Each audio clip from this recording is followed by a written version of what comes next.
Last week I traveled to my own hometown of Toronto for the North American media launch of the all-new Mercedes S-Class. Now this is a big car introduction because the S-Class has always been a trendsetter.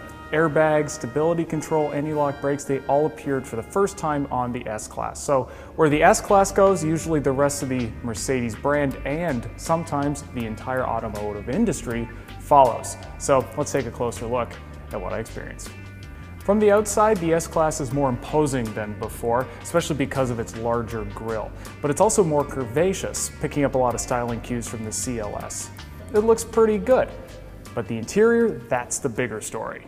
One of Mercedes' reps joked that they out-Bentley'd Bentley, and frankly, I don't think he's that far off. The cabin is gorgeous, especially with the quilted leather details you get with the executive package. Now, I especially like the swath of wood trim that wraps around the front of the dash. You get these little round vents in it. They look great, and they're made out of metal, which is rare in any car nowadays. Now, an Audi A8 and a BMW 7 Series, they're very nice as well, but they almost feel like bigger, more expensive versions of lesser siblings. It's not the case with the S-Class. It doesn't feel like just a bigger, more expensive E-Class. It feels more special and, yeah, more like a Bentley. So it's nice up front, but you might actually like sitting in the back seat better. If you get the first class package, the seats recline to a hilarious degree, really. They also have adjustable bolsters like you get in the front when you're going around corners. Now those seats are also, they're heated, they're cooled, and they have 6 different massage functions.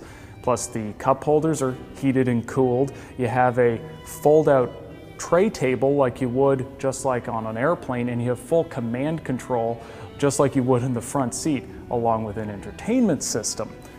It's insanely nice. Now, it's also probably going to be more popular in China, where a vast majority of S-Class owners are driven by a chauffeur. But after a few hours driving in the backseat of this new S-Class with the first class package, I can see myself being a Shanghai billionaire.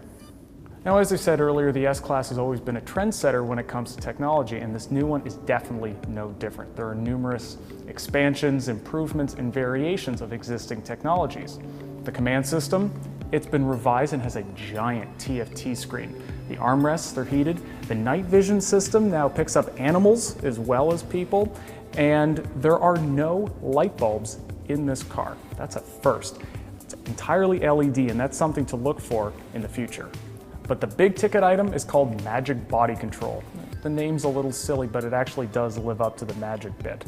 What it does is a sensor scans the road ahead and then automatically adjusts the suspension to handle whatever horrible pavement you're about to run into.